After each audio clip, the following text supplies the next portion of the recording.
Po, hindi na po ako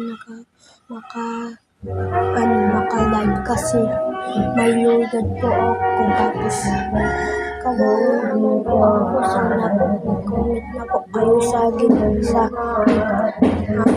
tig-live ko dun sa tig-live ko na kasi dun ba po sa cellphone ni mama, hindi po ako naka-comment dun. Marami pa po bayo.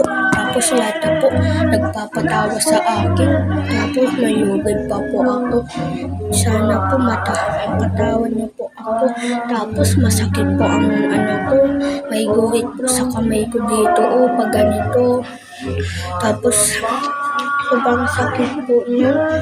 Kasi pupunta kasi kami dun. Kasi naglalaro po kami dun sa duyan. Tapos muntik may naguhit. Hindi ko po alam yung paano ito nagawa sa akin. Yung man ito sa duyan. Wala mong guhit ang duyan. Shashi. Tapos masakit ang kamay ko sobra. Hindi ko na talaga kaya dito.